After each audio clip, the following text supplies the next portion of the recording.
बिल्कुल नहीं मारना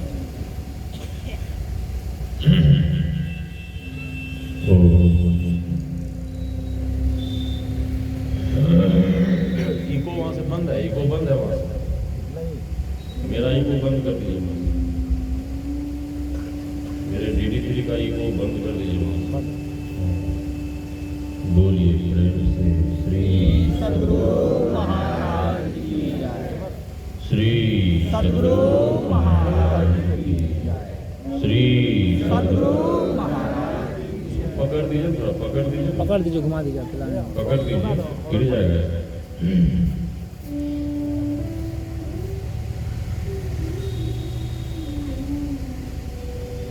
एक वृद्धा माता जी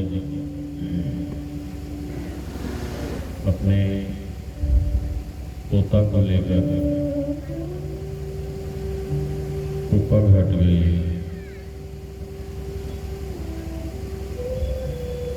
और पूज्यपाद महर्षि हरिनंदन जी महाराज से प्रार्थना करने लगी कि हुजूर मेरे पोते को आशीर्वाद दीजिए। तो पूज्यपाद ने ऐसे ही थोड़ा प्रसाद देते हुए कहा कि ठीक है, पोते को ले जाए।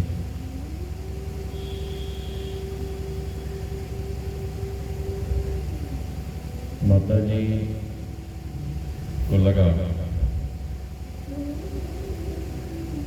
बाबा ने मेरे पोते को आशीर्वाद नहीं दिया, ऐसे ही प्रसाद दे गए।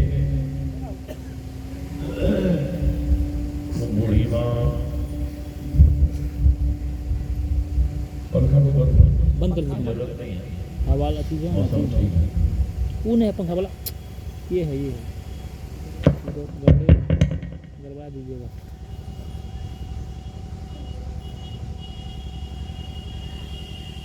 वृद्धा माता चरण में पड़कर रोने लगी।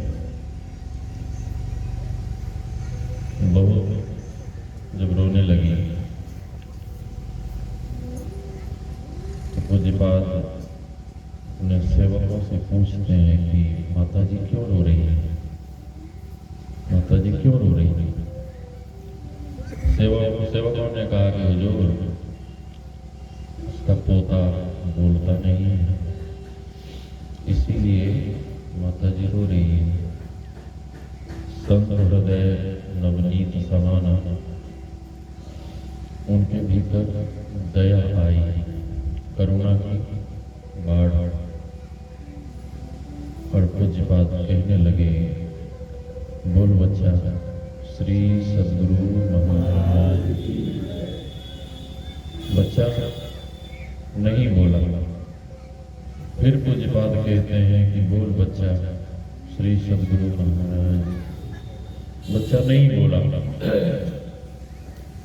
तीसरी बार जैसे ही पूज्यपाद कहते हैं कि ए बच्चा बोल श्री सद्गुरु महाराज की जय। तीसरी बार जैसे ही पूज्यपाद बोले बोल बच्चा श्री सद्गुरु महाराज की जय, वह गूंगा बच्चा भी जोर से बोल उठा श्री सद्गुरु महाराज की जय। इधर हाल फिलहाल की घटना है। श्री सद्गुरु महाराज की जय क्यों करते हैं? क्या अब कभी आपने विचार किया? सुन लें, श्री सद्गुरु महाराज की जय लोग क्यों बोलते हैं? जो पहुंचे हुए संत होते हैं, महापुरुष, वो इस भवसागर में, इस भवसागर को, इस संसार के समर क्षेत्र में, संसार के समर क्षेत्र में जीते हुए, संसार से हारे हुए नहीं। उन्होंने साधना कर, ध्यान कर, भजन कर, तपस्या कर, वे इस भवसागर को जीत कर चले गए। हम आपकी भी संसार में हार नहीं हो, हम आप भी संसार में हारे नहीं, हमारी हार नहीं हो, इसीलिए हम आप सद्गुरु महाराज की जय करते हैं। ऐसे संत सद्गुरु का जय घोष श्रद्धा, प्रेम और भक्ति भाव से करना चाहिए। बोलिए श्री सद्गुरु महाराज की जय।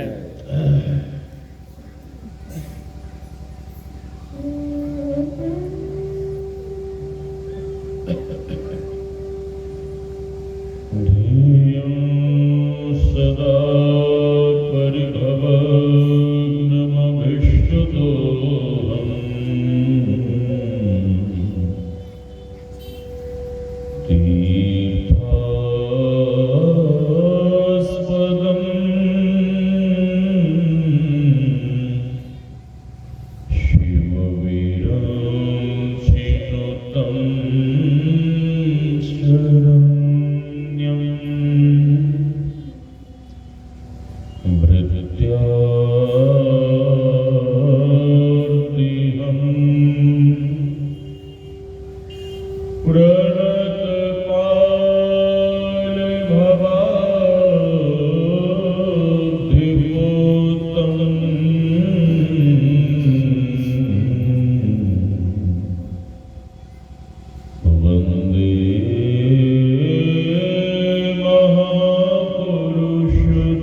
परमाराध्य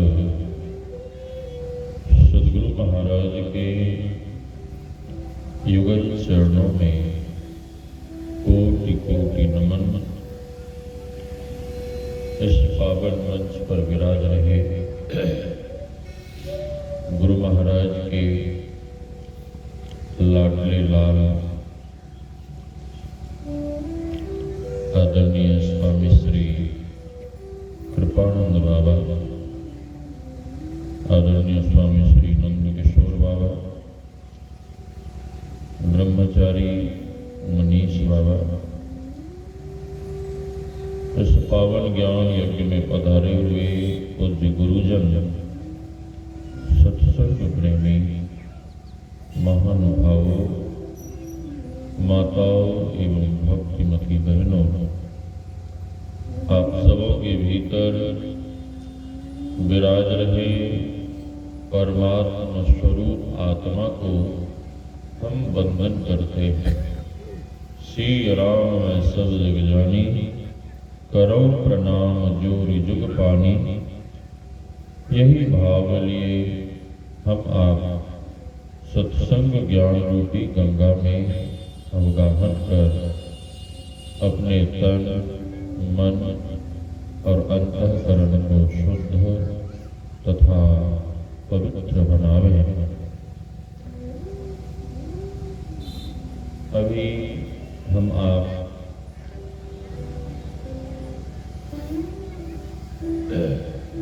संत महापुरुषों के मुखारविंद से इस मानव शरीर के संबंध में श्रवण कर रहे थे। भगवान श्री राम कहते हैं, बड़े भाग मानुष तन पावा। और शास्त्र का कहना है, दुर्लभो ही मानुषो देहो देहि नाम छन्न भंगुरः तत्रापि दुर्लभम मन्ये वैकुंठ प्रिय दर्शनम। यह मानव शरीर हम आपको दुर्लभ है।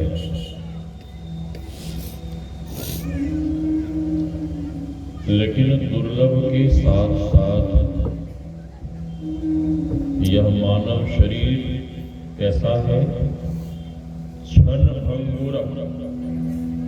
क्षण भंगुर है।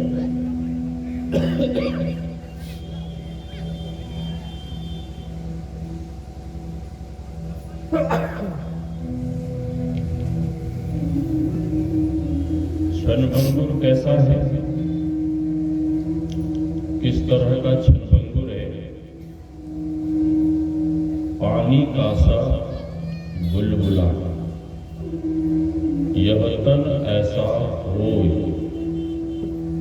पीव मिलन को ठानिए, रहिए ना परिसोय। रहिए ना परिसोय, बहुरी नहीं मनुखा देही। पानी का सा बुलबुला। पानी के बुलबुले को बरसात के समय में आंगन में लोग देखते हैं कि धीरे धीरे बढ़ रहा है, धीरे धीरे बड़ा हो रहा है, छोटे से बड़ा। बढ़ते हुए तो बहुत लोग देख लेते हैं, लेकिन वो फटता कब है, नष्ट कब होता है, ये पता नहीं चलता है। पानी का जो बुलबुला होता है किस समय फट जाता है, कोई देख पाता है, कोई देख भी नहीं पाता। उसी तरह से शास्त्र कहता है, क्षण भंगुर। यह शरीर भी ऐसा ही है, क्षण भंगुर है। भगवान श्री राम कहते हैं, we have got this human body with great luck. हम आप लकी हैं, हम आप सौभाग्यशाली हैं कि हम आपको यह देव दुर्लभ मानव तन मिला। किनकी कृपा से,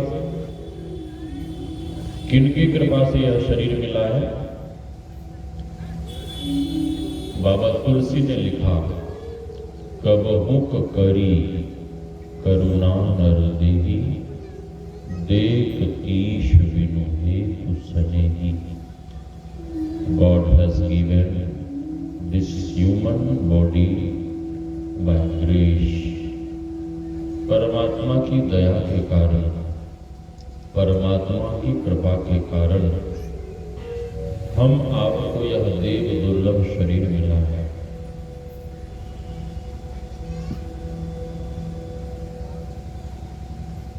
अभी हम आप सुन रहे थे, मान मान मन यह तन तेरा, हीरा रतन अनमोल है, विषयों के पीछे पर पगले कर रहा माटी मोल है। यह शरीर किस लिए मिला है?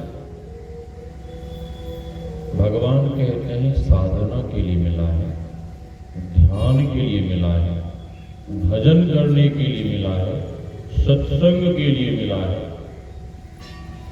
लेकिन कितने लोग सत्संग करते हैं? ये गांव तो बहुत बड़ा होगा मेरे ख्याल, बहुत बड़ा है ना? तो सत्संग, भजन, ध्यान कितने लोग करते हैं? बहुत कम लोग, बहुत कम लोग करते हैं। इसका मतलब यह है कि लोग भगवान को मानते हैं, भगवान की नहीं मानते हैं। जहां कहीं मठ मंदिर देखते हैं, हनुमान जी की मूर्ति देखी, भगवान श्री राम, भगवान कृष्ण की, भगवान शंकर की, तो लोग हाथ जोड़ते हैं, शीश झुकाते हैं। लेकिन भगवान ने जो कहा उसको लोग नहीं मानते, उसको लोग नहीं मानते हैं। और भगवान की जो नहीं मानते हैं उनको अंत में पछताना पड़ता है, अंत में दुखी होना पड़ता है। महारानी गांधारी गर्भवती थी और महारानी गांधारी भगवान भोलेनाथ से नित्य प्रार्थना करती, हे महादेव, पहले मैं मां बनूं। किनसे पहले मां बनना चाहती थी बाबा? हाँ जी, माता कुंती से पहले मां बनना चाहती थी। क्यों? इसलिए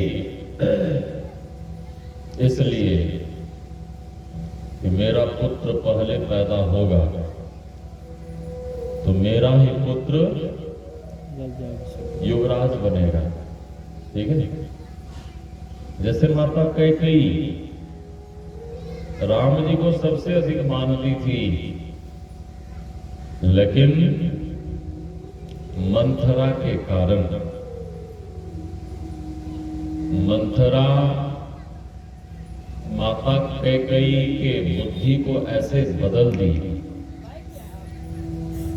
ऐसे बुद्धि को बदल दी कि अब राम अप्रिय हो गया और भरत नहीं, अब भरत ही मेरा सब कुछ है, भरत ही मेरा सर्वस्व है, राम कुछ नहीं है। ठीक है? और एक बात ध्यान से सुन लीजिए, मैं सीधे सीधे सुना रहा हूं। जिनके हृदय में, जिनके भीतर भगवान के प्रति घृणा है और भगवान के लिए स्थान नहीं है, भगवान के लिए हृदय में जगह नहीं है, उसके लिए पूरी दुनिया में कहीं कोई जगह है ही नहीं। श्री सद्गुरु महाराज की जय। जिन्होंने भगवान को अपने भीतर स्थान दिया है, जो भगवान को अपनाकर रहते हैं, उनके लिए सभी लोग अपने हैं और उनके लिए सब जगह स्थान। बना रहता है।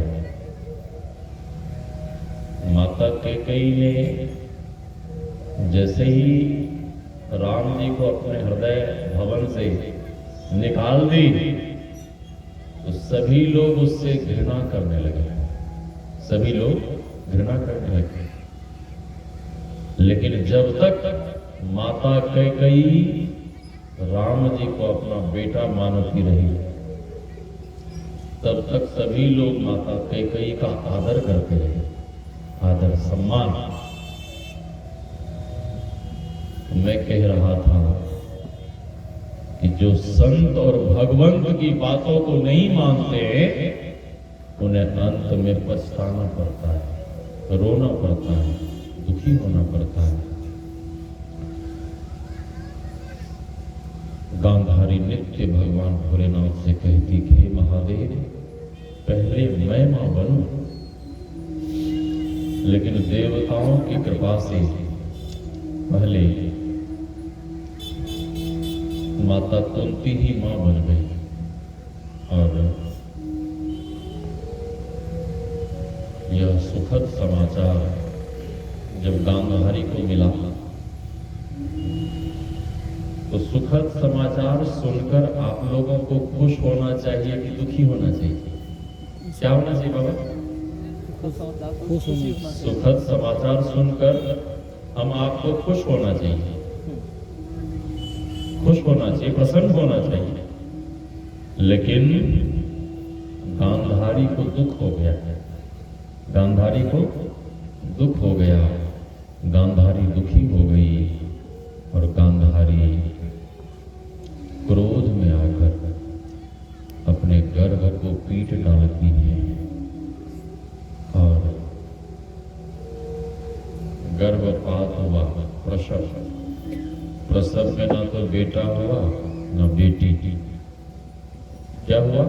मांस का लोथरा निकला और मांस के लोथरे को देखकर गांधारी रोने लगी। दासी को आदेश देती है, ए दासी, इस मांस के लोथरे को वहां फेंकना जहां कोई आदमी नहीं है, कहीं कोई जंगल वीरान स्थान नहीं। ठीक है महारानी, आपका जैसा आदेश, आप जैसा आदेश दे रही हैं वैसा ही होगा। गांधारी उस मांस के लोथरे को जैसे ही लेकर निकली, एकांत वन में पहुंची तो सामने से महर्षि व्यास आ रहे थे। महर्षि व्यास ने कहा कि ए दासी, तू यहां वन में क्या कर रही है? अरे तुझे तो महारानी की सेवा में होना चाहिए, तू इधर क्या कर रही है? दासी के मन में हुआ कि संत से छुपा लेती हूं, झूठ बोल जाती हूं। फिर सोचती है कि ये तो संत त्रैकालदर्शी है, छुपाने के बाद भी ये जान लेंगे। फिर सोचती है छुपाऊंगी, झूठ बोलूंगी, कहीं गुस्से में आकर हमें श्राप दे देंगे। तो मन में विचार करती है मरना ठीक है, लेकिन संत का श्राप लेना ठीक नहीं। लेकिन संत के श्राप में भी आशीर्वाद छिपा रहता है। धर्मराज को महर्षि मांडव ने श्राप दिया था, धर्मराज को कि जाओ दासी के पुत्र पैदा हो। लेकिन धर्मराज महर्षि मांडव से हाथ जोड़कर कहने लगे, हे मुनिराज, मेरे ऊपर कृपा करिए। तो महर्षि मांडव दया कर कहते हैं कि ठीक है, जाओ मृत्यु लोक में दासी के घर तो जन्मोगे, पैदा होगे, लेकिन जो दर्शन, भगवान के दर्शन तुम्हें यमलोक में नहीं होते, वो भगवान के दर्शन बराबर तुम्हें मृत्यु लोक में हुआ करेंगे। जाओ, मेरा यह आशीर्वाद है। श्री सद्गुरु महाराज। संत के श्राप में भी आशीर्वाद, उपकार, करुणा छिपा रहता है। दासी सारी बातें कह देती है, ऐसी ऐसी बात है। महर्षि वशिष्ठ कहते हैं कि तुम तुरंत अंतःपुर की ओर लौट चलो, अंतःपुर की ओर लौट चलो। लौटती है, जैसे ही गांधारी देखती है तो गांधारी तलवार उठा ली। गांधारी दासी को मारने के लिए तलवार उठा लेती है और कहती है कि ऐ दासी, तेरी ये हिम्मत, मेरे आदेश की अवहेलना। दासी डर के मारे कांपने लगी। इतने में ही महर्षि व्यास पधारते हैं और महर्षि व्यास को देखते ही गांधारी चरण में गिर पड़ी और रोने लगी। संत तो दयालु होते हैं, कृपालु, कृपा के सागर, बंदों गुरुपद गंज कृपा सिंधु, सागर के जैसे कृपालु, कृपा के सागर होते। महर्षि व्यास कहते हैं कि महारानी जी, आप रोइए मत, आपका रोना हमसे देखा नहीं जा रहा है। आप एक पुत्र के लिए रो रही हैं।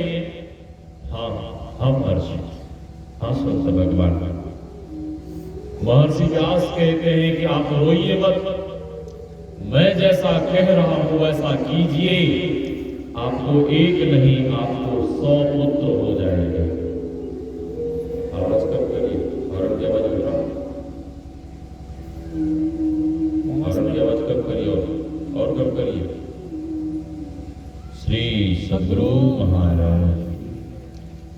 देखो भाई, हमारी गलती नहीं है, आपको सेटिंग करना नहीं आया। हॉर्न दूर में लगाया जाता है, नजदीक में हॉर्न नहीं लगाया जाता है।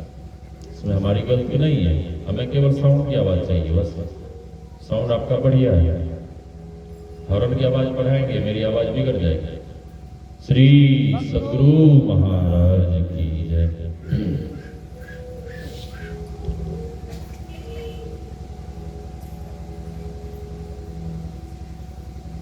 महर्षि व्यास कहते हैं कि महारानी जी, 100 घी के घड़े मंगवाइए। ठीक है, मंगवाती है। उस बांस के लोथरे को 100 टुकड़े में विभक्त करवाकर एक एक घी के घड़े में एक एक टुकड़े को डलवाते हैं। महारानी गांधारी प्रसन्न हो गई कि संत की कृपा से अब मैं 100 बेटे की मां बन जाऊंगा, 100 बेटे की मां बन जाऊंगी। लेकिन उसे ख्याल आया कि 100 बेटे तो हो जाएंगे, लेकिन बिटिया तो एक भी नहीं होगी। उधर के साउंड की आवाज नहीं आ रही है, उधर के साउंड की आवाज। बिटिया तो एक भी नहीं होगी। गांधारी पुनः प्रार्थना करती है कि हे संत भगवान, मेरे ऊपर थोड़ी सी और कृपा करो। क्या? एक बिटिया प्राप्ति का आशीर्वाद दो। क्यों? इसलिए कि जब बेटे लोग माँ बाप की सेवा नहीं करते तो बिटिया दूर देश परदेश में रहकर भी निरंतर माँ बाप का ख्याल रखती है, माँ बाप की सेवा करती है, दूर देश परदेश में रहकर भी। लेकिन घर की बहू जैसे ही गर्भ धारण करती है तो घर के जो गार्जियन होते हैं वो कहते हैं जाओ इसका चेकअप करवाओ। चेकअप के पहले खूब गाजर बादाम के हलवा, मेवा, मिष्ठान, छाली वाला दूध, दही, मक्खन, खूब सुविधाएं मिल रही थी। लेकिन जैसे ही डॉक्टर ने बता दिया कि पेट में जो बच्चा पल रहा है वो लड़का नहीं है, लड़की है, वो सारी सुविधाएं छीन ली जाती हैं और खाने के नाम पे साग रोटी खाओ, नमक रोटी खाओ।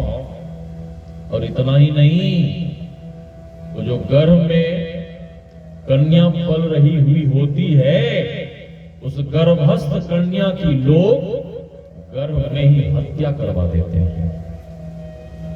वह गर्भस्थ कन्या कहती है अपनी मां से कि हे मां, मैंने तेरा क्या बिगाड़ा था? परमात्मा ने तो हमें संसार देखने को भेजा था। हे मां, मुझे तुमने संसार भी नहीं देखने दी, गर्भ में ही तुम हमें क्यों मार रही हो? मेरी हत्या क्यों करवा रही हो? गर्भस्थ कन्या रो रो कर कहती है और लोग हत्या करवा देते हैं। ये ब्रह्म हत्या है, इसका बहुत बड़ा दंड मिलता है मानव को।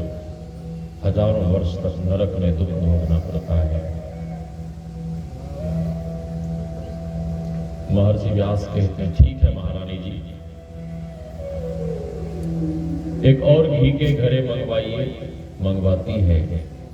उस अंतिम घी के घड़े में एक मांस का छोटा सा टुकड़ा जमीन पे रह गया था, डलवाते हैं। उसी अंतिम घी के घड़े से दुर्योधन की बहन दोशाला का जन्म हुआ था। महर्षि व्यास जाने लगे और महर्षि व्यास यह कहते हुए जाने लगे कि महारानी जी, जब प्रथम पुत्र का जन्म होगा तो उसे कहीं नदी में बहा देना या किसी जंगल में छोड़ देना या किसी महात्मा की कुटिया में पहुंचा देना। महारानी गांधारी कहती है ठीक है, आपका जैसा आदेश है हम वैसा ही करेंगे। ठीक है। समय पाकर प्रथम पुत्र का जन्म हुआ। दसों दिशाओं में अपशकुन होने लगे, अमंगल। महात्मा विदुर दौड़ कर गए कि महारानी जी, आपने महर्षि व्यास को जैसा वचन दिया था आप वैसा तुरंत करिए। महारानी गांधारी महात्मा विदुर को डांटती है, फटकारती है, कहती है विदुर, ये मेरा बेटा है या तेरा? महात्मा विदुर हाथ जोड़कर कहते हैं कि भाभी श्री, बेटा तो आपका ही है। तो गांधारी कहती है कि मुझे मेरे बेटे के साथ आनंद लेने दो और तुम जाओ अपनी कुटिया में बैठकर भगवान का भजन करो। महात्मा विदुर समझ गए कि होनी बहुत बलवान है, होनी बहुत बलवान है। आगे की कथा नहीं सुनाऊंगा, कथा को मैं ही समाप्त करता हूं। केवल कथा का सार मैं सुनाना चाहता हूं कि संत को वचन दी थी और संत ने आदेश क्या दिया था, और उसी प्रथम पुत्र के कारण, उसी दुर्योधन के कारण पूरे कौरव वंश का विनाश हो गया। ठीक है, लेकिन संत की बातों को वो मान लेती, संत के आदेश का पालन करते, तब क्या होता? विनाश नहीं होता। संत के आदेशानुसार वो यदि अपने उस पुत्र को कहीं जंगल में छोड़ आती तो बालक आगे चलकर तपस्वी बन जाता है। ठीक है, या किसी संत की कुटिया में पहुंचा देती तो संत के सानिध्य में रहते रहते वो संत बन जाता, संत बन जाता। लेकिन संत के आदेश की अवहेलना की, परिणाम क्या मिला? परिणाम यह हुआ कि उसी प्रथम पुत्र के कारण महाभारत का युद्ध हुआ, और जब जब गांधारी के बेटे मरते तब तब गांधारी छाती पीट पीट कर रोती, जीवन भर रोती रही। ठीक है, जीवन भर रोती रही। इसीलिए संत और भगवंत की बातों को क्या करना चाहिए? मानना चाहिए। हृदय में बाबा ऐसे ऐसे बता रही इशारा के हृदय में धारण करना चाहिए। सही बात है, ऐसा नहीं कि सुन लिए, इधर से सुना और उस कान से बाहर कर दिया, व्यर्थ है, व्यर्थ है। एक बेटे के लिए रो रही थी, लेकिन संत की कृपा से कितने बेटे हुए? हाँ? 100 बेटे। एक भी बेटा नहीं था। एक वृद्धा माता जी हरगोविंद साहब के पास गई, हरगोविंद साहब से पुत्र की कामना की। हरगोविंद साहब ने कहा, गए माई, तेरे ये ललाट है ना, यहाँ पे भाग्य रेखा होती, तेरे ललाट को, तेरे भाग्य को मैं देख रहा हूं। अरे इस जन्म नहीं, तेरे 7 जन्म तक कोई संतान नहीं है। तो मैया रोती बिलखती निकली वहां से। सेवकों ने रोका, ए माई क्या बात है, तुम रो क्यों रही है? माई कहती है कि गुरु महाराज ने ऐसा ऐसा कह दिया, गुरु महाराज ने मेरे सर पे दुख का पहाड़ रख दिया, अब मैं जीकर क्या करूंगी? अब जाती हूं कहीं जाकर आत्महत्या कर लूंगी, मर जाऊंगी। गुरु महाराज ने कह दिया, 7 जन्म तक तेरे कोई संतान लिखा हुआ नहीं है भाग्य में। सेवक ने कहा, गरी माई, दरबार हजारों देखे हैं, तुझ सा तो कोई दरबार नहीं। जिस गुलशन में तेरा नूर न हो, ऐसा तो कोई गुलजार नहीं। दुनिया से भला हम क्या मांगे, दुनिया तो खुद ही भिखारी है। मांगो एक सदगुरु प्यारे से, जहां होता कभी इनकार नहीं। ए माई, तू नहीं जानती है, लिखने वाले भी वे ही हैं और मिटाने वाले भी वे ही हैं। कल तू कलम और दवात लेके आना और गुरु महाराज से कहना कि मेरे भाग्य में एक संतान लिख दो। तो भोली भाली माई, जो भोले भाले लोग होते हैं ना, उन्हें भगवान जल्दी मिलते हैं। रात्रि में सुनाऊंगा, रात्रि में भी सत्संग होगा। तो भोली भाली माई को विश्वास हो गया और गई, कलम दबात का प्रबंध की। पुराने जमाने में लकड़ी की कलम और इंक दबात, उसके साथ प्रबंध कर सुबह सुबह पहुंची।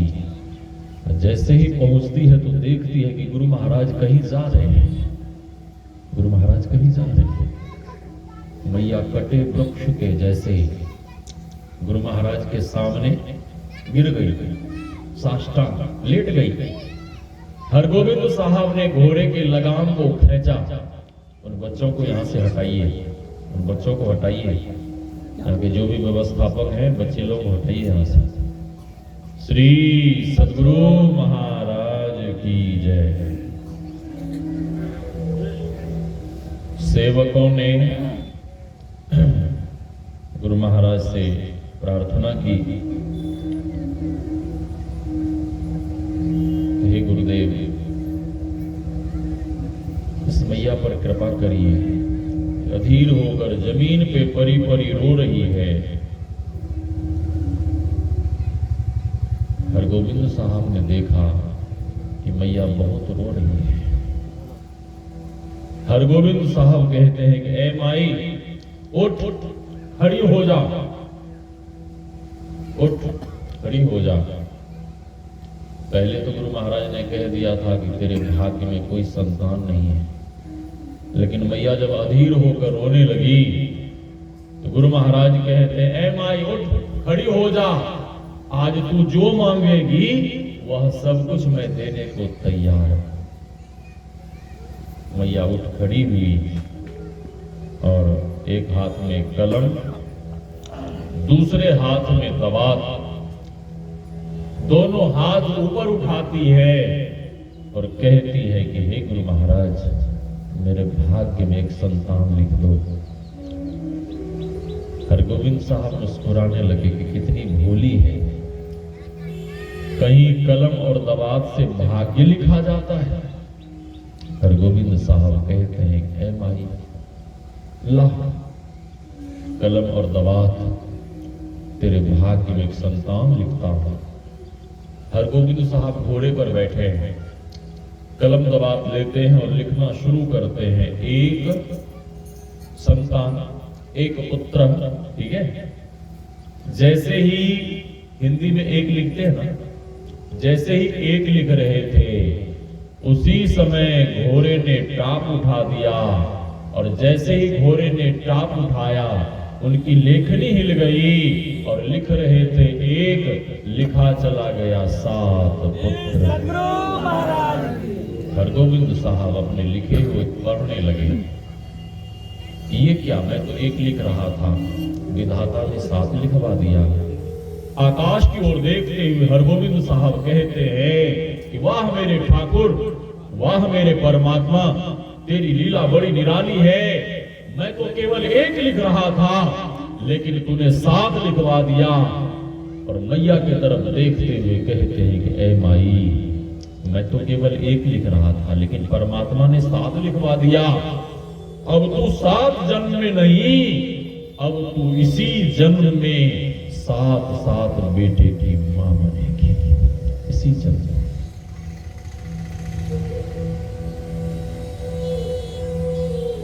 तो कहां गांधारी एक बेटे के लिए रो रही थी, और अब 100 पुत्रों की मां। तो भगवान कहते हैं, और मैं कह रहा था कि संत और भगवंत की बातों को मानना चाहिए, हृदय में धारण करना चाहिए। भगवान कहते हैं, यही तन कर भल विषय न भाई। यह शरीर विषयों को भोगने के लिए नहीं मिला, इसलिए मिला है साधना के लिए, ध्यान के लिए, भजन के लिए।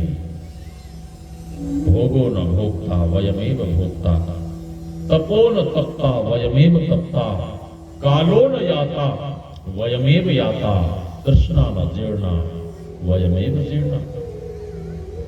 संसार के सुख को भोग कर मानव सुखी होना चाहता है, लेकिन आज तक संसार के सुख को भोग कर कोई भी सुखी नहीं हो पाए। एक संत ने कहने की कृपा की है, तन पवित्र सेवा किए।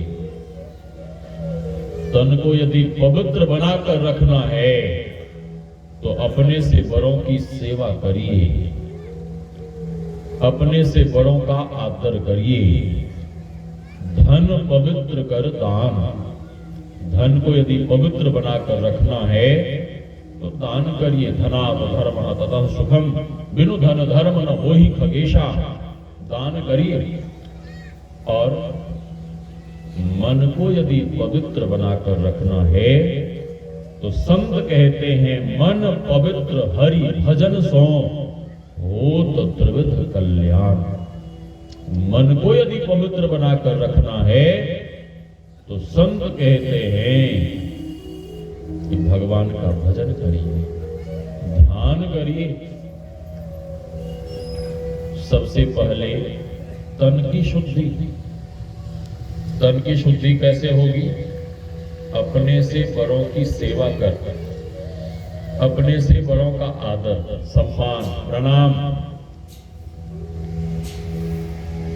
सेवा तो दूर की गई, अभी लोग अपने से बड़ों की बात सुनने को तैयार नहीं। पिता कहता है कि बेटा चलना, खेत में फसल तैयार है, हमने आलू उखाड़ के रखा है, धान काट के रखा है, बोरी में भी हम और तेरी माँ ने भर दिया है। चलना किसी की बैलगाड़ी पकड़ते हैं, थोड़ा हाथ बटाना, लोड कर घर में ले आएंगे। तो बेटा कहता है कि मेरे पास टाइम नहीं है। मेरे पास क्या कर रहे हो? तो बेटा कहता है कि हम मोबाइल फोन पे लगे हैं। क्या कर रहे हो? अश्लील गानों को सुन रहे हैं, अश्लील चलचित्रों को देख रहे हैं, लेकिन जिस माँ बाप ने पैदा किया उसके लिए समय नहीं है, उसकी सेवा के लिए समय नहीं है, लेकिन मोबाइल के लिए समय है। ऐसा क्यों बोलता है बेटा? ऐसा क्यों बोलता है? ऐसा इसलिए बोलता है कि बेटे को तो लोग पढ़ाते लिखाते हैं, पाल पोस कर बड़ा करते हैं, सब कुछ करते हैं, लेकिन केवल सुसंस्कार नहीं मिलने के कारण बेटा बड़ा होकर बात नहीं सुनता, बड़ा होकर बात नहीं सुनता। एक वृद्ध पिता शिक्षक अपने बेटे को खूब पढ़ाया लिखाया, लेकिन लड़के को जॉब नहीं मिला। यदि माँ बाप को किन्हीं की चिंता होती है तो सबसे अधिक चिंता बेटे की होती है कि मेरा बेटा पढ़ लिख कर बड़ा होकर जॉब करे, अपने पैर पर खड़ा हो जाए, बढ़िया कमाई करे। लेकिन बेटा यदि आगे चलकर उस तरह का नहीं बन पाता तो माँ बाप को बहुत चिंता होती है। तो अपने बेटे को जॉब दिलवाने के लिए अपनी बहुत सारी जमीन बेच डाली और बहुत सारी जमीन बेचकर बेटे को जॉब दिलवाया। कहाँ? अमेरिका में, विदेश में। बेटा जॉब में लग गया।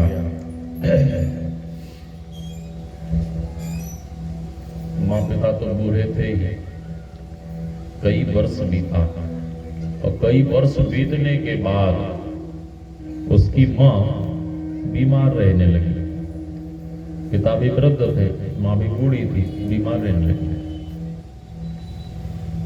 अब आगे चलकर ऐसा हो गया कि माँ खाट पे पड़ी रहने लगी, उससे कोई काम नहीं होता।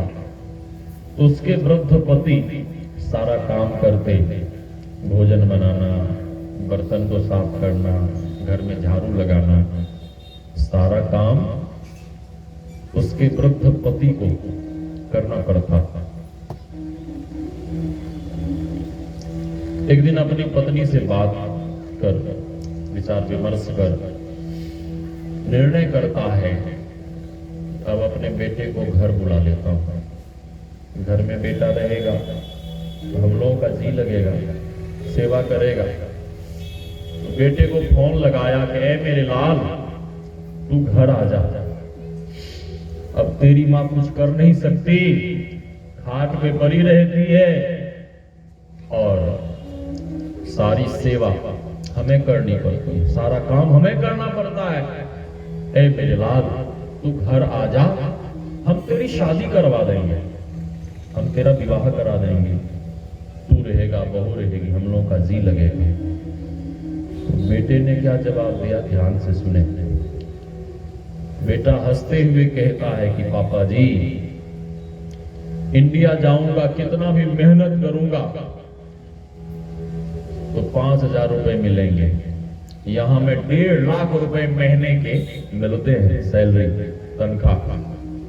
साइड से बिजनेस है, कुछ भी हो जाए, आप लोग मरो या सरो, उससे हमें कोई लेना देना नहीं है, हम इंडिया कभी नहीं जाएंगे। फिर बेटा हंसते हुए कहता है कि आप शादी की बात कर रहे हैं, वो तो हमने कब की कर ली, कब का हमने लव मैरिज कर लिया। पिता ने कहा, एक विवश पिता कहता है कि ऐ मेरे लाल, तैने शादी कर ली, तेरे बच्चे हो गए, कोई बात नहीं है, तू घर आ जा, घर में बहू रहेगी, पोता रहेगा, हम लोगों का जी लगेगा। लेकिन बेटे ने कहा कि पापा जी, चाहे कुछ भी हो जाए, हम इंडिया नहीं जाएंगे, हम इंडिया कभी नहीं जाएंगे। और बेटे ने डांटते हुए कहा कि पापा जी, ये बार बार फोन कर हमें टेंशन मत दिया करो, परेशान मत किया करो। और बेटे ने डांटते हुए फोन कट कर दिया। पिता को बड़ा दुख हुआ कि ऐसी परिस्थिति में भी मेरा बेटा मुझे देखने वाला नहीं है, देखने को तैयार नहीं है। बड़ा दुख हुआ। फिर घर में जैसे रहता था वैसे रहने लगा। कुछ महीनों के बाद वो जो बूढ़ी माँ खाट पे पड़ी हुई थी, उसके शरीर में पैरालिसिस हो गया, लकवा रोग हो गया।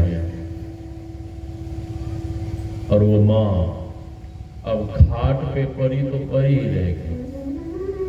खाट पे ही मलमूत्र का त्याग करना, खाट पे ही भोजन करना, खाट पे ही चाय नाश्ता, और ये सारा काम, ये सारी सेवा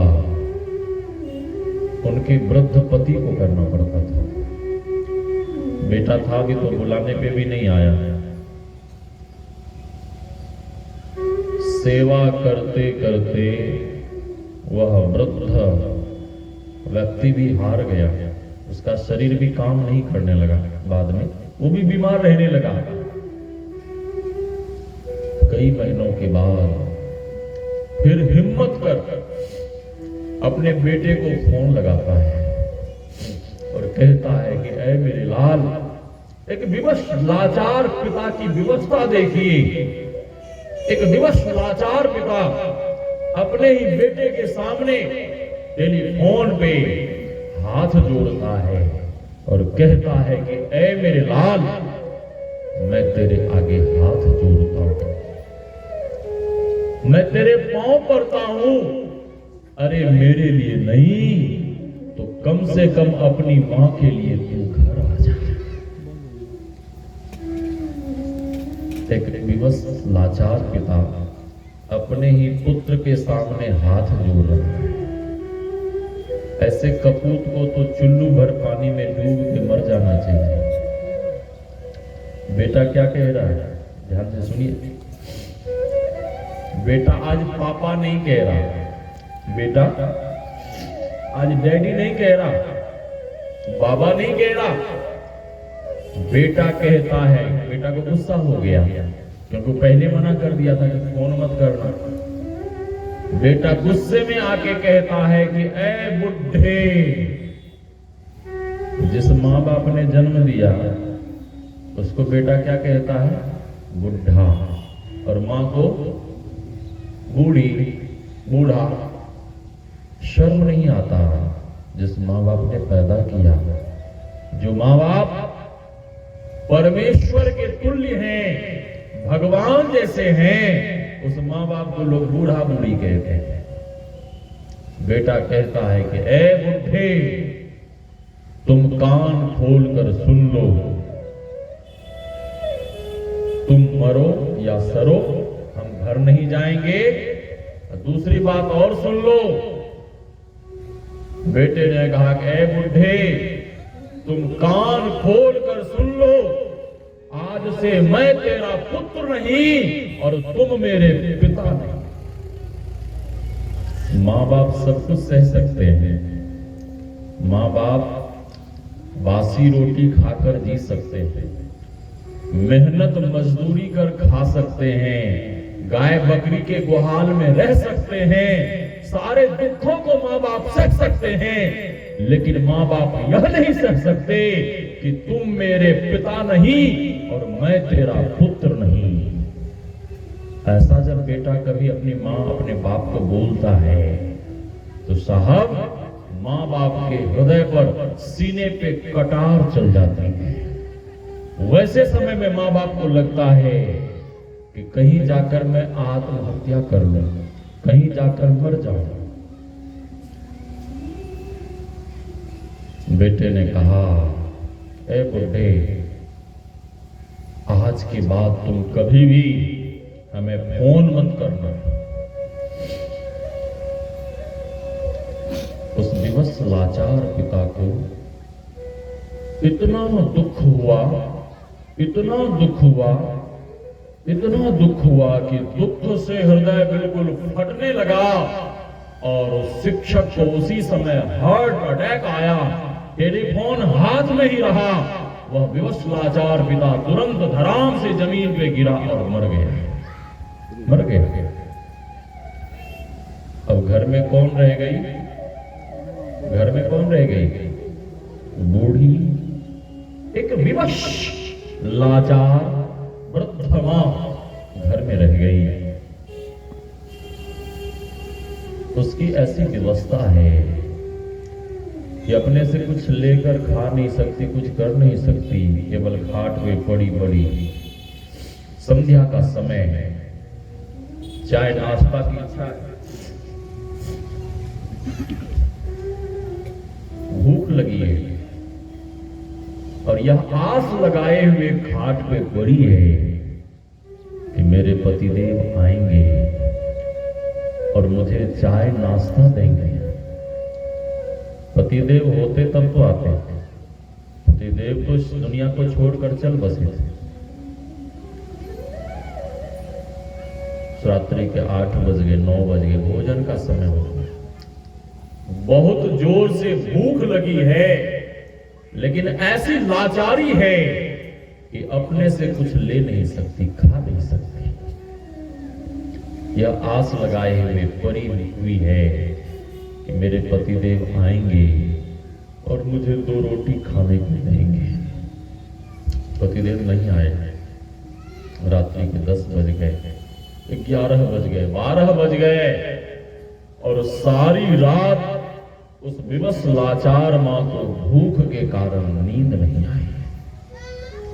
कभी आप लोगों को भूखा रहने का अवसर मिला होगा तो यह अनुभव जरूर हुआ होगा कि जो भूखे लोग होते हैं, भूखे रहते हैं, उन्हें नींद नहीं आती है।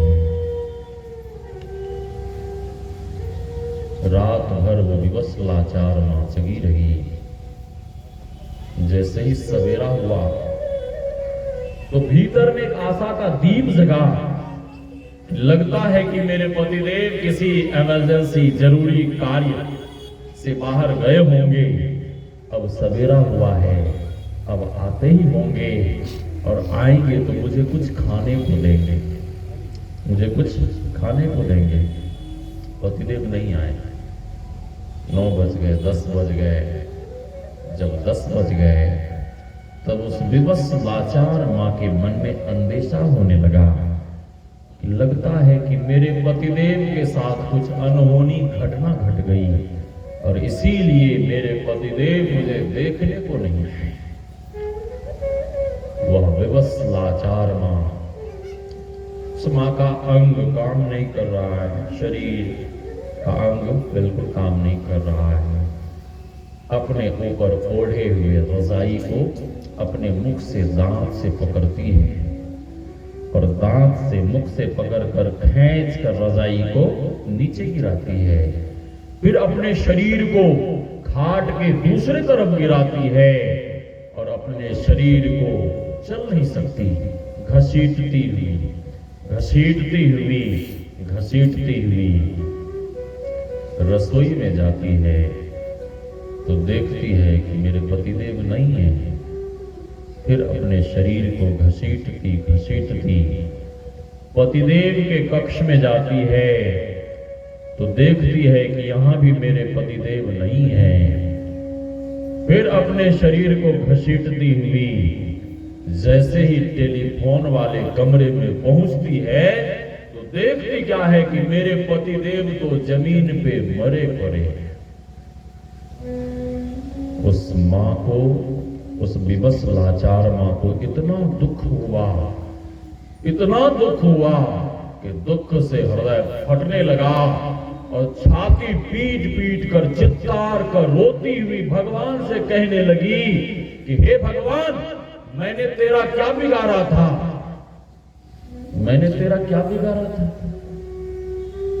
अरे बेटा था भी तो बुलाने पर भी देखने को नहीं आया, सेवा को नहीं आया, और मेरा कोई अवलंब था, सहारा था, तो केवल केवल मेरे पतिदेव का सहारा था। हे भगवान, तूने उस सहारे को भी छीन लिया। अब मुझे कौन खाने को देगा? कौन मेरी सेवा करेगा? कौन मेरी देखभाल करेगा? हे भगवान, मेरे ऊपर भी थोड़ी सी दया करो, कृपा करो।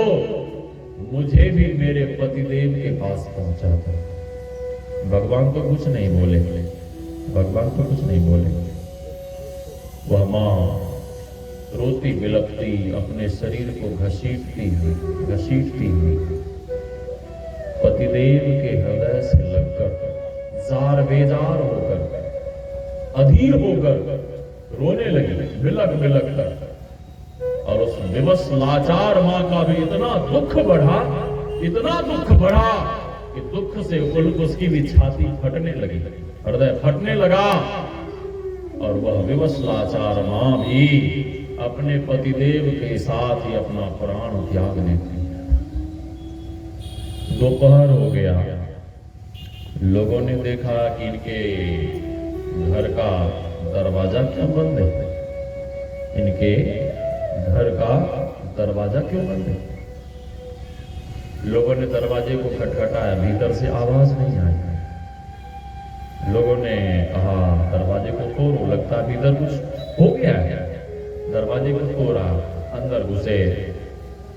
जैसे ही अंदर लोग घुसे तो लोगों ने देखा, अरे ये क्या, दोनों दंपत्ति ने एक साथ प्राण त्याग दिया। लोगों ने कहा लगाओ इसके बेटे को फोन। हे भगवान, ये क्या हो गया, लगा इसके बेटे को फोन। बेटा कहता है चाचा जी राम राम। चाचा ने कहा कि तेरे अभिवादन की प्रणाम की हमें कोई जरूरत नहीं है, तू ये राम राम अपने पास रख। तू केवल इतना बता कि अपने माँ पिता के संस्कार के लिए तू घर आता है कि नहीं। बेटे का जवाब सुनिए। बेटा कहता है कि मेरे माँ बाप मर गए। हाँ, वो तो तभी मर गए थे जब तुम बुलाने पर भी नहीं आया, जब तुमने टेलीफोन पे उनका अपमान किया था तभी मर गए थे। आज दोबारा मरे, आज दोबारा मरे। बेटे का जवाब सुनिए। बेटा कहता है चाचा जी हमारा जॉब है, बिजनेस है, हम तो इंडिया नहीं जा पाएंगे। हाँ, हम इतना कर सकते हैं, माँ पिता के संस्कार के लिए जितने डॉलर खर्च होंगे वो डॉलर हम भेज सकते हैं, लेकिन हम इंडिया कभी नहीं जाएंगे, हम इंडिया नहीं जा सकते। चाचा ने कहा कि तू अपना डॉलर अपने पास रख, तेरे डॉलर की हमें कोई जरूरत नहीं है।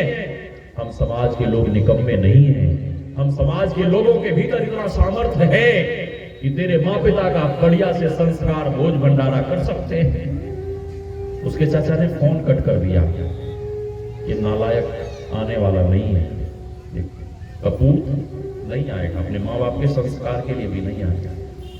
क्या माँ बाप इसीलिए अपने बेटे का लालन पालन करते हैं कि मरने के बाद भी मुझे अग्निदान को नहीं आएगा, संस्कार करने के लिए नहीं आएगा, इसीलिए माँ बाप पालते नहीं। माँ बाप के भीतर बड़े बड़े अरमान, बड़ी बड़ी इच्छाएं, तमन्नाएं, लेकिन बड़ा होकर बेटा जब इस तरह से कुछ करता है तो माँ बाप का हृदय दुख से फटने लगता है। एकांत में छिपकर माँ पिता रोते हैं।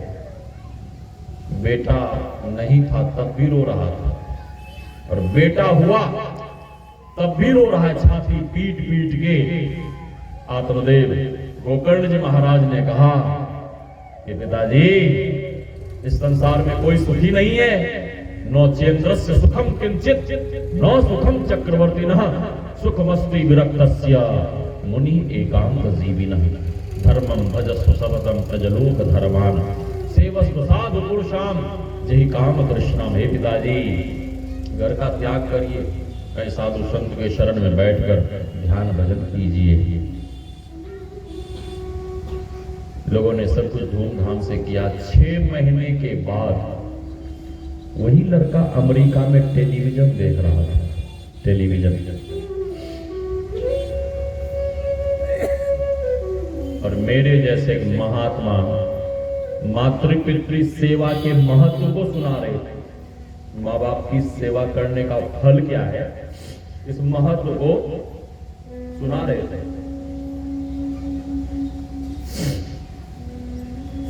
मातृपितृ भक्ति सेवा जब उसके समझ में बातें आई उस लड़के को भी अपना माँ बाप याद आया और वो लड़का टेलीविजन के सामने ही बिलक बिलक कर रोने लगा।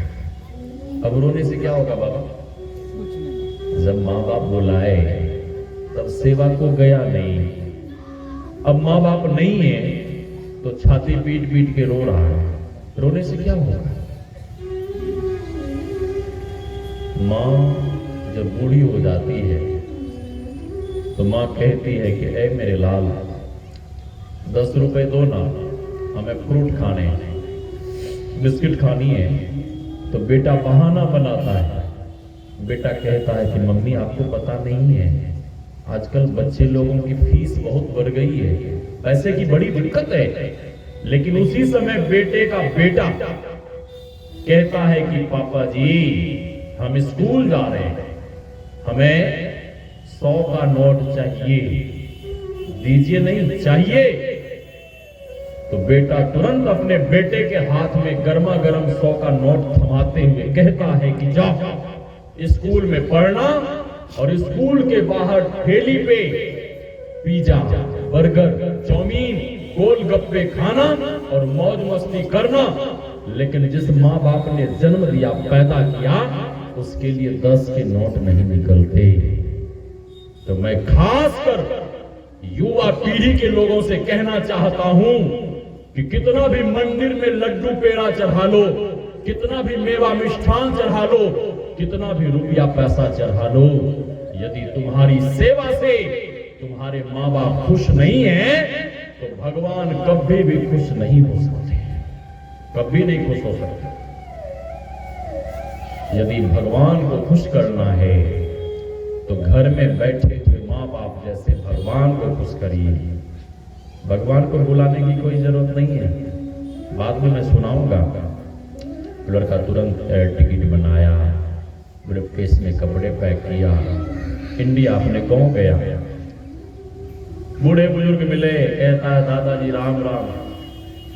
बूढ़े बुजुर्गों ने कहा कि ए नालायक, तेरे जैसे कपूत का हम लोग मुंह भी नहीं देखना चाहते, हट जा मेरी नजरों के सामने से। लड़का समझ गया कि गांव के बूढ़े बुजुर्ग हमारे व्यवहार से दुखी है, नाराज है। दुखी होता हुआ रोता हुआ अपने घर गया। घर में तो कोई नहीं था। अब घर में माँ बाप को ढूंढने लगा, माँ बाप को याद कर रोने लगा। अब जो माँ बाप मर गए, अब क्या रोने से ढूंढने से माँ बाप मिलेंगे?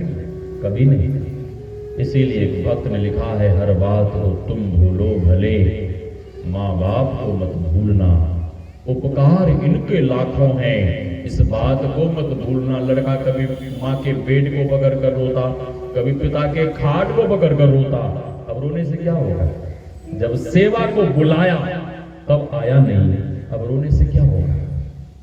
माँ के वस्त्र को पकड़ कर रो रहा था, वस्त्र के भीतर से खरर खरर की आवाज आई। माँ का लिखा हुआ खत मिला। माँ के हैंडराइटिंग को लड़का पहचान लेता है। माँ लिखती है कि ऐ मेरे लाल, मैं तो इस संसार को छोड़कर जाने वाली हूँ, मैं तो संसार को छोड़कर जा रही हूँ। ऐ मेरे लाल, मेरी दुआएं और मेरा आशीर्वाद सदैव तुम्हारे साथ है। जो नालायक बेटा बुलाने पर भी सेवा को नहीं आया, बुलाने पर भी देखने को नहीं आया, ऐसे कपूत के लिए मां मंगल कामना करती है, दुआएं मांगती है, भगवान से प्रार्थना करती है।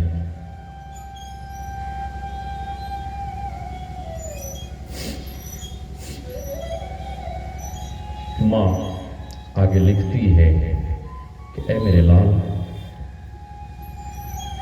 मैं तो इस दुनिया को छोड़कर जा रही हूं, लेकिन तुम अपने आप को अनाथ मत समझना। मां लिखती है कि ऐ मेरे लाल, मैं तेरे लेफ्ट साइड की आंख के रूप में, बाईं आंख के रूप में सदैव तुम्हारे साथ रहूंगी। माँ कभी नहीं बताई थी कि तेरी जो बाईं आंख है वो मेरी दी हुई आंख है। माँ कभी नहीं बताई थी, माँ कभी नहीं बताई थी।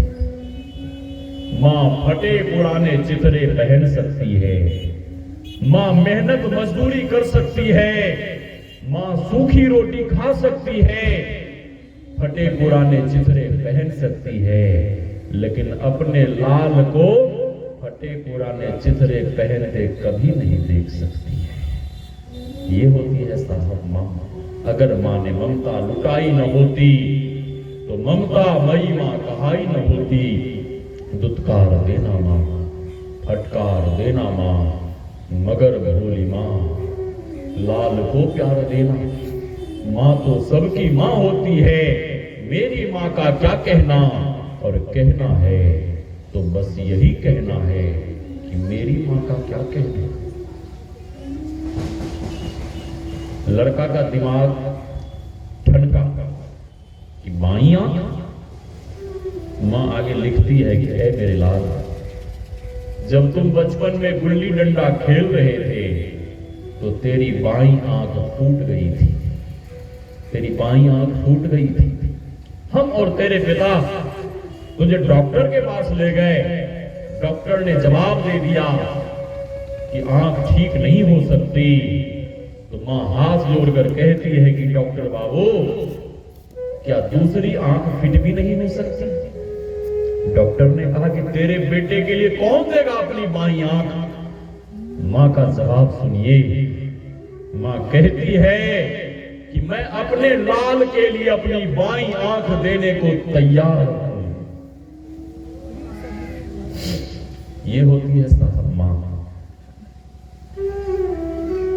डॉक्टर कहता है कि घर के लोग तुझे कानी कानी कहकर तेरा मजाक उड़ाएंगे, समाज के लोग मजाक उड़ाएंगे। मां का जवाब सुनिए।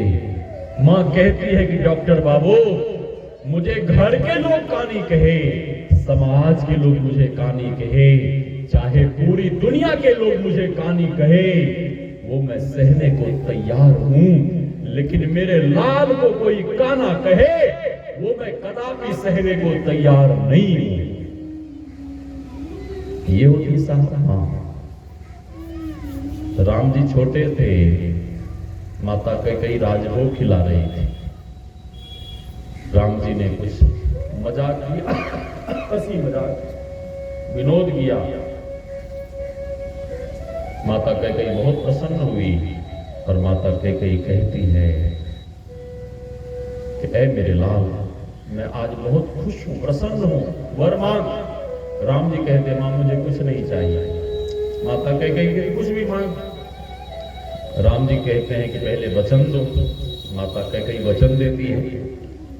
राम जी कहते हैं कि हे मां, मैं तो अभी छोटा हूं, मैं जब बड़ा हो जाऊंगा तो मां मुझे यही वरदान दो कि मैं 14 वर्ष के लिए वन में चला जाऊंगा, ताकि वन में जाकर साधु संतों की सेवा कर सकूं, साधु संतों के सानिध्य में बैठकर उनके उपदेश को, ज्ञान को, सत्संग को सुन सकूं। माता कैकेयी सुनते ही अधीर होकर रोने लगी और दौड़कर राम जी को पकड़ लेती है और अपने सीने से चिपकाते हुए कहती है कि ऐ मेरे लाल, ये तूने क्या मांग लिया रे? अरे किसी का साधारण बेटा होता है, अंधा, लूला, लंगड़ा, बहरा, फिर भी वो मां ये नहीं चाहती कि मेरा लाल मेरी नजरों से कहीं दूर जाए। अरे तेरे लिए तो दुनिया के लोग कहते हैं कि तू भगवान है रे। और जिस मां का बेटा भगवान जैसा हो, भला वह मां कैसे चाहेगी कि मेरा लाल मेरी नजरों से दूर जाए?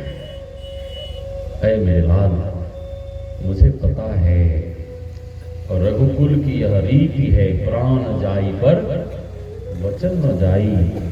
मुझे पता है तू जब वन को जाएगा तो मेरा अपयश, मेरी निंदा, लोग मुझे अपशब्द कहेंगे। ऐ मेरे लाल, यदि तुझे वन जाने में खुशी है, तुझे वन जाने में प्रसन्नता है, कि तेरी माँ कैकई, अरे इस जन्म क्या हजारों जन्मों तक यह अपयश सहना पड़े, ये तेरी माँ कैकई सहने को तैयार है। ये होती है साहब माँ। उस लड़के ने जैसे ही पढ़ा कि ये मेरी बाईं आंख मां की दी हुई है, तो लड़का धड़ाम से जमीन पे गिरा और छाती पीट पीट कर रोने लगा। अब रोने से क्या होगा? अब रोने से क्या होगा? जब सेवा को बुलाया तब आया नहीं। पुंडरी खूब माँ बाप की सेवा करता, इतनी सेवा करता, उसके मातृपितृ भक्ति को देखकर, उसकी मातृपितृ सेवा भक्ति को देखकर भगवान को नहीं रहा गया। उसके मातृपितृ भक्ति को देखकर एक दिन साक्षात भगवान उसके सामने प्रकट हो गए। मातृपितृ भक्ति में ऐसी शक्ति है। भगवान कहते हैं कि पुंडरीक, मैं तेरे मातृपितृ सेवा भक्ति से बहुत खुश हूं, प्रसन्न हूं, वर मांग। पुंडरीक कहता है प्रभु हमें कुछ नहीं चाहिए। भगवान कहते कुछ भी मांग। पुंडरीक कहता है कि प्रभु यदि आप हमें कुछ देना ही चाहते हैं तो यही आशीर्वाद दीजिए कि दिन प्रतिदिन मेरी मातृपितृ भक्ति बढ़ती चली जाए, और हमें कुछ नहीं चाहिए। भगवान कहते कुछ भी मांग। पुंडरीक कहता है प्रभु यदि आप हमें कुछ देना ही चाहते हैं तो एक ही वरदान दीजिए, जितने बार मैं इस धरती पे जन्मूं, जितने बार मैं इस धरा पे पैदा हो, उतने बार खूब मन लगाकर अपने माँ बाप की सेवा करूं, और हमें कुछ नहीं चाहिए। भगवान कहते अरे पुंडरीक मैं तो हार गया, मैंने मांगने को कहा लेकिन तुमने कुछ नहीं मांगा, तो मैं अपने तरफ से दिए जा रहा हूं कि आने वाले समय में यह गांव पंढरपुर तेरे नाम से जगत में विख्यात होगा, और एक बहुत बड़ा दिव्य भव्य मंदिर होगा, और जब भी दुनिया के भक्त लोग मेरे दर्शन करने आएंगे तो सबसे पहले तुम्हारा दर्शन करेंगे और फिर मेरे दर्शन को आएंगे, और तुम्हारे दर्शन किए बिना मेरे दर्शन का फल भक्त लोगों को नहीं मिलेगा। भगवान अपने भक्त की महिमा बढ़ाते हैं। तो मैं कह रहा था संत महापुरुष ने कहने की कृपा की है, तन पवित्र सेवा किए, धन पवित्र कर दान, मन पवित्र हरि भजन सो, भूत प्रवृत्त कल्याण। भगवान श्री राम भी कहते हैं साधना करो, ध्यान करो।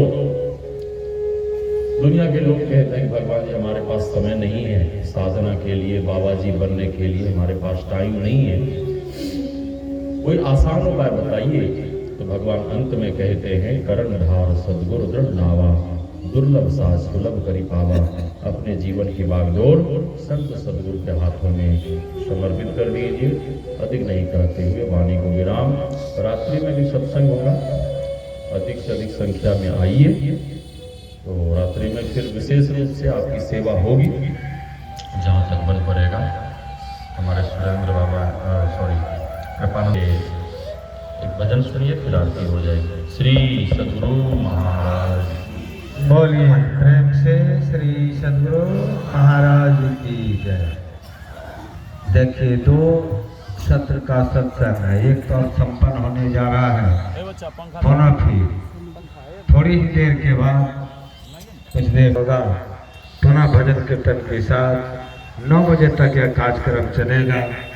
पुनः फिर भोज भंडारा का भी कार्यक्रम है। आवाज थोड़ा बढ़ाइए इसमें। श्री सद्गुरु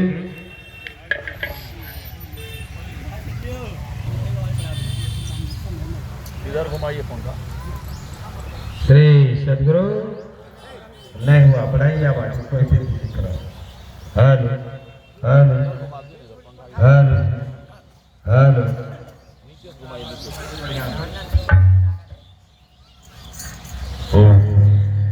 कृपानंद बाबा सुनिए ना, साउंड में था ना, साउंड में जान नहीं है, ठीक है? तो इनको बोलिए साउंड थोड़ा सा और उसको केवल नजदीक करने के लिए, इधर लाने के लिए, इधर ये खंबा के पास। हाँ, साउंड में जान नहीं है। हेलो हेलो हेलो बोलिए सद्गुरु